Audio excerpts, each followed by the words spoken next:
ಪಾಕ ಇಲ್ಲದೆ ಕೇವಲ 10 ನಿಮಿಷದಲ್ಲಿ ಪರ್ಫೆಕ್ಟಾಗಿ ಮೋತಿಚೂರ್ ಲಾಡು ಯಾವ ರೀತಿ ಮಾಡೋದಂತ ತೋರಿಸ್ತಿದ್ದೀನಿ. ತುಂಬಾ ಸುಲಭವಾಗಿ ಮಾಡ್ಕೋಬೋದು, ಏನು ದೊಡ್ಡ ಕೆಲಸನೇ ಇಲ್ಲ. ನೀವು ವಿಡಿಯೋ ಸ್ಕಿಪ್ ಮಾಡದೆ ನೋಡಿದರೆ ನಿಮಗೆ ಪರ್ಫೆಕ್ಟಾಗಿ ಅರ್ಥ ಆಗುತ್ತೆ. ಇದು ತುಂಬ ಅಂದರೆ ತುಂಬಾ ಸುಲಭವಾಗಿ ಮಾಡುವಂತಹ ರೆಸಿಪಿ. ಸೊ ನೋಡಿ, ನಾನು ನಿಮಗೆ ಒಂದು ಒಡೆದು ಕೂಡ ತೋರಿಸ್ತಿದ್ದೀನಿ. ವಾವ್, ನೋಡಿ ಎಷ್ಟು ಸಾಫ್ಟಾಗಿ ಬಂದಿದೆ ಅಂದರೆ. ಸೊ ಖಂಡಿತ ನೀವು ಒಂದು ಸ್ವಲ್ಪ ಟ್ರೈ ಮಾಡಿ ನೋಡಿ. ನಿಮಗೆ ಈ ರೆಸಿಪಿ ಇಷ್ಟ ಆಗಿದರೆ ಒಂದು ಲೈಕ್ ಮಾಡಿ, ಹಾಗೆ ನೀವು ಕೂಡ ಒಂದು ಸ್ವಲ್ಪ ಟ್ರೈ ಮಾಡಿ ನೋಡ್ಬೋದು. ಮತ್ತು ಈ ವಿಡಿಯೋ ಸ್ಕಿಪ್ ಮಾಡಿದರೆ ನಿಮಗೆ ಕರೆಕ್ಟಾಗಿ ಅರ್ಥ ಆಗೋದಿಲ್ಲ, ಹೀಗಾಗಿ ಸ್ಕಿಪ್ ಮಾಡದೆ ವಿಡಿಯೋನ ನೋಡಿ. ಮೊದಲಿಗೆ ನಾನಿಲ್ಲಿ 1.5 ಕಪ್ ಆಗುವಷ್ಟು ಕಡಲೆಬೇಳೆ ಹಾಕೊತಿದ್ದೀನಿ. ಒಂದು ಗ್ಲಾಸ್ ತೊಗೊಳ್ಳಿ, ಅಥವಾ ನೀವು ಈ ರೀತಿ ಕಪ್ ಇಲ್ಲ ಅಂದರೆ ಟೋಟಲ್ ನಾನಿಲ್ಲಿ 1.5 ಕಪ್ ಆಗುವಷ್ಟು ಕಡಲೆಬೇಳೆ ಹಾಕ್ಕೊಂಡಿನಿ. ಇವಾಗ ಇದನ್ನು ನಾನು ಒಂದು ಸ್ವಲ್ಪ ಕ್ಲೀನಾಗಿ ತೊಗೊತಿದ್ದೀನಿ.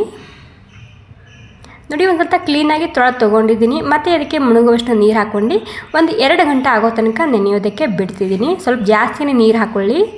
ನೋಡಿ, ಇವಾಗ 2 ಗಂಟೆ ಆಗಿದೆ. 2 ಗಂಟೆ ಆದಮೇಲೆ ಪೂರ್ತಿಯಾಗಿ ನೆಂದಿರುತ್ತೆ. ಅದು ನಿಂಬಲ್ಲಿ ಟೈಮ್ ಇಲ್ಲ ಅನ್ನೋದಾದರೆ ನೀವು ಬಿಸಿನೀರು ಹಾಕಿ 1 ಗಂಟೆ ನೆನೆಸ್ಕೊಂಡು ತೊಗೊಂಡ್ರೆ ಭೀ ನಡೆಯುತ್ತೆ. ಇವಾಗ ನೀರು ಮತ್ತು ಕಡಲೆಬೇಳೆ ಬೇರೆ ಬೇರೆ ಮಾಡ್ಕೊತಿದ್ದೀನಿ. ನೋಡಿ, ಇವಾಗ ಪೂರ್ತಿಯಾಗಿ ನಾನು ನೀರು ಸಪ್ರೇಟಾಗಿ ಮಾಡ್ಕೊಂಡಿನಿ. ಇವಾಗ ಈ ಕಡಲೆಬೇಳೆ ರುಬ್ಕೋಬೇಕಾಗುತ್ತೆ ಮಿಕ್ಸಿಯಲ್ಲಿ.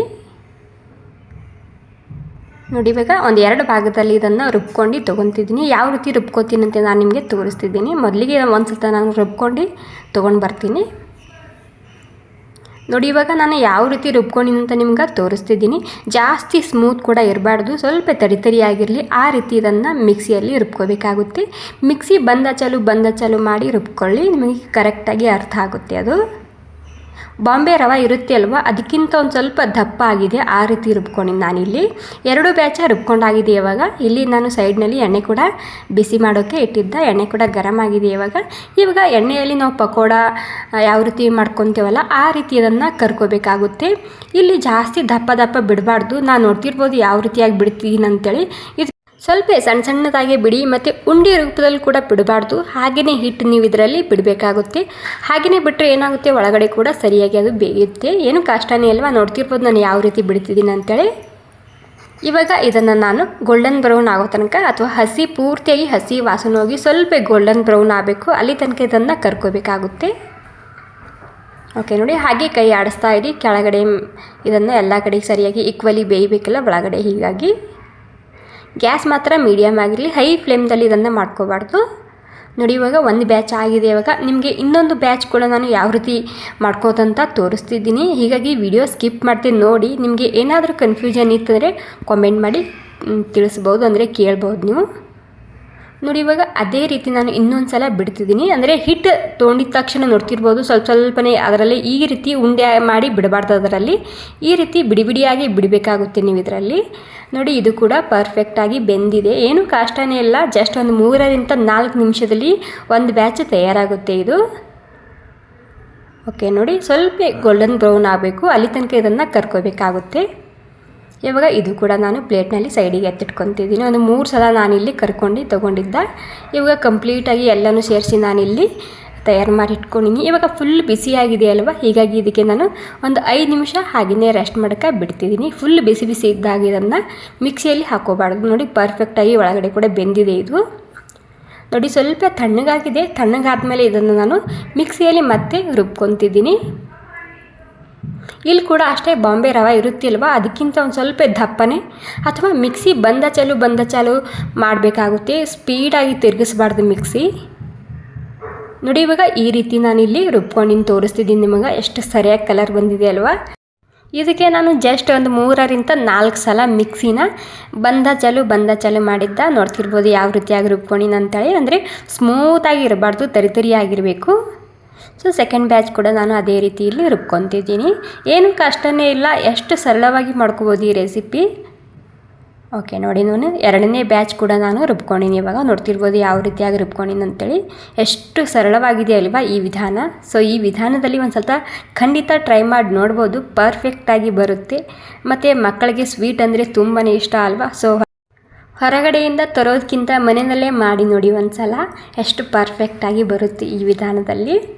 ನೋಡಿ ಇವಾಗ ನಾನು ಎಲ್ಲನೂ ತಯಾರು ಮಾಡಿ ಇಟ್ಕೊಂಡ್ಮೇಲೆ ಇಲ್ಲಿ ಕಡಾಯಿ ಇಟ್ಕೊಂಡಿನಿ. ಕಡಾಯಿನಲ್ಲಿ ನಾನಿಲ್ಲಿ 1.5 ಕಪ್ ಆಗುವಷ್ಟು ಸಕ್ಕರೆ ಹಾಕ್ಕೊತಿದ್ದೀನಿ. ಯಾವ ಕಪ್ಪಿಲಿ ನಾನು ಕಡಲೆಬೇಳೆ ತೊಗೊಂಡಿದ್ದೆ ಅಲ್ವಾ 1.5 ಕಪ್ ಆಗುವಷ್ಟು ಅದೇ ಕಪ್ಪಿಲಿ ನಾನಿಲ್ಲಿ ಸೇಮ್ ಕ್ವಾಂಟಿಟಿದಾಗ ತೊಗೋಬೇಕು ಸಕ್ಕರೆ ಮತ್ತು ಕಡಲೆಬೇಳೆ. ಮತ್ತು ಒಂದು ಅರ್ಧ ಕಪ್ ಆಗುವಷ್ಟು ನಾನಿಲ್ಲಿ ನೀರು ಹಾಕ್ತಿದ್ದೀನಿ. 1.5 ಕಪ್ ಸಕ್ಕರೆಗೆ ಒಂದು ಅರ್ಧ ಕಪ್ ಆಗುವಷ್ಟು ನೀರು ಹಾಕಬೇಕಾಗುತ್ತೆ ಇದಕ್ಕೆ. ಇವಾಗ ಇಲ್ಲಿ ಪಾಕ ಯಾವ ರೀತಿ ಮಾಡ್ಕೋಬೇಕಂದ್ರೆ ಜಾಸ್ತಿ ಜನರಿಗೆ ಕನ್ಫ್ಯೂಷನ್ ಇರುತ್ತೆ ಅಲ್ವಾ. ಹೀಗಾಗಿ ಏನು ಮಾಡಬೇಕಂದ್ರೆ ಇವಾಗ ಕುದಿ ಬರಬೇಕು ನೀರು ಒಂದ್ಸಲ ಸಕ್ಕರೆ ಕರಿಗೆ ನೀರು ಕುದಿ ಬರುತ್ತೆ ಅಲ್ವಾ. ಆಮೇಲೆ ಇದಕ್ಕೆ ಒಂದು 5ರಿಂದ 6 ನಿಮಿಷ ಆದರೆ ಸಾಕಾಗುತ್ತೆ. ಗಟ್ಟಿಯಾಗಿರುವಂತಹ ಪಾಕ ಬೇಕಿದ್ದಕ್ಕೆ, 1 ಎಳೆ 2 ಎಳೆ ಪಾಕ ಏನು ಬೇಕಾಗಿಲ್ಲ. ಇವಾಗ ಸಕ್ಕರೆ ಕರಿಗೆ ನೀರು ಕುದಿ ಬಂದಿದೆ. ಇವಾಗ ಬಂದಾದಮೇಲೆ ಇದಕ್ಕೆ ನಾನು ಒಂದು ಸ್ವಲ್ಪನೇ ಕೇಸರ್ ಕಲರ್ ಹಾಕ್ಕೊತಿದ್ದೀನಿ. ನಿಮಗೆ ಕಲರ್ ಇಷ್ಟ ಇಲ್ಲ ಅಂದರೆ ನೀವು ಇಲ್ಲಿ ಸ್ಕಿಪ್ ಕೂಡ ಮಾಡ್ಬೋದು. ಆ್ಯಕ್ಚುಲಿ ಈ ಲಡ್ಡು ಅಲ್ಲಿ ಈ ಫುಡ್ ಕಲರ್ ಇದ್ದೇ ಇರುತ್ತೆ. ಹೀಗಾಗಿ ನಾನಿಲ್ಲಿ ಸ್ವಲ್ಪ ಹಾಕ್ಕೊಂಡಿನಿ. ಅಂದರೆ ಇವಾಗ ಸಕ್ಕರೆ ಕರಿಗೆ ನೀರ ಕುದಿ ಬಂದಾದಮೇಲೆ ಇದಕ್ಕೆ ಒಂದು 5ರಿಂದ 6 ನಿಮಿಷ ಸ್ಲೋ ಗ್ಯಾಸ್ನಲ್ಲಿ ಟೈಮ್ ಹಚ್ಚಿ ಕುದಿಸಿದ್ರೆ ಸಾಕಾಗುತ್ತೆ. ನೋಡಿ ಒಂದು 5 ನಿಮಿಷ ಆಗೋ ತನಕ ನಾನು ಸ್ಲೋ ಗ್ಯಾಸ್ನಲ್ಲಿ ಕುದಿಸಿದ್ದ. ಇವಾಗ ಇದನ್ನು ನಾನು ಹಾಕ್ಕೊತಿದ್ದೀನಿ ಇಲ್ಲಿ. ಅಂದರೆ ನಿಮಗೆ ಅರ್ಥ ಆಗಿದೆ ಅಂತ ಅನ್ಕೋತೀನಿ ನಾನು. ಸಕ್ಕರೆ ಕರಿಗೆ ನೀರು ಕುದಿ ಬರುತ್ತೆ ಅಲ್ವಾ. ಆಮೇಲೆ ಇದಕ್ಕೆ ಟೈಮ್ ಹಚ್ಚಿ ಒಂದು 5ರಿಂದ 6 ನಿಮಿಷ ಸ್ಲೋ ಗ್ಯಾಸ್ನಲ್ಲಿ ಕುದಿಸಿದ್ರೆ ಸಾಕಾಗುತ್ತೆ. ಅಷ್ಟಾದರೆ ಏನಾಗುತ್ತೆ, ನಮಗೆ ಗಟ್ಟಿಯಾಗಿರುವಂತಹ ಪಾಕ ಸಿಗುತ್ತೆ ನಮಗೆ ಅಷ್ಟೇ. ಇದಕ್ಕೆ 1 ಎಳೆ 2 ಎಳೆ ಪಾಕ ಏನು ಬೇಕಾಗಿಲ್ಲ. ನಾನು ಅದ್ರ ಜೊತೆಗೆ ಸ್ವಲ್ಪ ಇಲೈಚಿ ಪೌಡರ್ ಕೂಡ ಇಲ್ಲಿ ನಾನು ಹಾಕ್ಕೊಂಡಿನಿ. ಇವಾಗ ಈ ಮಿಶ್ರಣ ಹಾಕಿದ ಮೇಲೆ ಮತ್ತೆ ಸ್ಲೋ ಗ್ಯಾಸಿನ ಮೇಲೆ ನಾನಿದು ಒಂದು 3ರಿಂದ 4 ನಿಮಿಷ ಇದನ್ನು ಹಾಗೆಯೇ ಮಿಕ್ಸ್ ಮಾಡ್ಕೊತ ಇದನ್ನು ಕುದಿಸ್ತಿದ್ದೀನಿ. ಯಾಕಂದರೆ ಇದು ಸಾಫ್ಟ್ ಆಗಬೇಕು ಮತ್ತು ಎಲ್ಲನೂ ಪಾಕ ಹಿರ್ಕೋಬೇಕಲ್ವ. ಹೀಗಾಗಿ ಗ್ಯಾಸ ಸ್ಲೋ ಇದೆ. ನೋಡಿ ಟೋಟಲ್ ನಾನಿಲ್ಲಿ ಒಂದು 3ರಿಂದ 4 ನಿಮಿಷ ಹಾಗೇನೆ ನಾನಿಲ್ಲಿ ಸ್ಲೋ ಗ್ಯಾಸ್ನಲ್ಲಿ ಕುದಿಸ್ಕೊಂಡಿನಿ. ಇವಾಗ ಇದಕ್ಕೆ 1 ಚಮಚ ಆಗುವಷ್ಟು ತುಪ್ಪ ಹಾಕ್ಕೊತಿದ್ದೀನಿ. ಮತ್ತು ಇದನ್ನು ತುಪ್ಪ ಇದರಲ್ಲಿ ಮಿಕ್ಸ್ ಮಾಡ್ಕೊತಿದ್ದೀನಿ. ಈ ಲಡ್ಡುದ ರುಚಿ ಇನ್ನಷ್ಟು ಹೆಚ್ಚಾಗುತ್ತೆ ಮತ್ತು ಶೈನಿಂಗಾಗಿ ಕಾಣುತ್ತೆ ನಮ್ಮ ಲಡ್ಡು. ಟೋಟಲಿ ನಾನಿಲ್ಲಿ ಒಂದು 2 ಚಮಚ ಆಗುವಷ್ಟು ತುಪ್ಪ ಹಾಕ್ಕೊಂಡಿನಿ. ಜಸ್ಟ್ ತುಪ್ಪ ಹಾಕಿದ ಮೇಲೆ ಮತ್ತೆ ನಾನಿಲ್ಲಿ 1 ನಿಮಿಷ ಆಗೋ ತನಕ ಇದನ್ನು ಹುರ್ಕೊತಿದ್ದೀನಿ ಅಷ್ಟೇ. ಇವಾಗ ನೋಡಿ ಇದನ್ನು ಕೆಳಗಡೆ ಎತ್ತಿಟ್ಕೊತಿದ್ದೀನಿ. ಈ ಬೂಂದಿ ಹಾಕಿದ ಮೇಲೆ ನಾನಿಲ್ಲಿ ಮತ್ತೆ ಒಂದು 5 ನಿಮಿಷ ಸ್ಲೋ ಗ್ಯಾಸ್ನಲ್ಲಿ ಟೋಟಲ್ ಕುದಿಸ್ಕೊಂಡಿದ್ದೆ. ಇವಾಗ ಕೆಳಗಡೆ ಎತ್ತಿಟ್ಕೊಂಡು ಇಲ್ಲಿ ಸಣ್ಣ ಪ್ಯಾನ್ನಲ್ಲಿ ಒಂದು 2 ಚಮಚ ಆಗುವಷ್ಟು ತುಪ್ಪ ಹಾಕ್ಕೊತಿದ್ದೀನಿ. ಮತ್ತು ಒಂದು ಸ್ವಲ್ಪನೇ ಕಾಜು ಕೂಡ ನಾನಿಲ್ಲಿ ಕಟ್ ಮಾಡಿ ಇಟ್ಕೊಂಡಿದ್ದೆ. ಇದು ಕೂಡ ಹುರ್ಕೊಂಡು ಸೇರಿಸ್ತಿದ್ದೀನಿ ತುಪ್ಪದಲ್ಲಿ. ಇಲ್ಲ ಅಂದರೆ ನೀವು ಹಾಗೆ ಪ್ಲೇನಾಗಿ ಕೂಡ ಮಾಡ್ಕೋಬೋದು. ಲಡ್ಡು ತುಂಬಾ ಸಖತ್ ರುಚಿಯಾಗಿ ಬರುತ್ತೆ ಹಾಗೆ ಕೂಡ ಮಾಡಿಕೊಂಡ್ರೆ. ಈ ರೀತಿ ಮೇಲೆ ತುಪ್ಪ ಹಾಕೋದ್ರಿಂದ ಏನಾಗುತ್ತೆ, ತುಂಬಾ ಸಾಫ್ಟಾಗಿರುತ್ತೆ ಇದು ಮುಗಿಯೋ ತನಕ ಈ ಲಡ್ಡು. ನೋಡಿ ಇವಾಗ ಎಲ್ಲ ಸೇರಿಸಿ ಮಿಕ್ಸ್ ಮಾಡ್ಕೊಂಡು ನಾನು ಕೆಳಗಡೆ ಎತ್ತಿಟ್ಕೊಂಡೇ ಮಿಕ್ಸ್ ಮಾಡ್ಕೊತಿದ್ದೀನಿ. ಇವಾಗ ಎಲ್ಲ ಸೇರಿಸಿ ಇದನ್ನು ಮಿಕ್ಸ್ ಮಾಡ್ಕೊಂಡು ತುಂಬ ಬಿಸಿಯಾಗಿದೆ ಅಲ್ವಾ. ಹೀಗಾಗಿ ಇದಕ್ಕೆ ಒಂದು 5ರಿಂದ 10 ನಿಮಿಷ ಆಗೋ ತನಕ ನಾನು ಮುಚ್ಚಿಡ್ತಿದ್ದೀನಿ.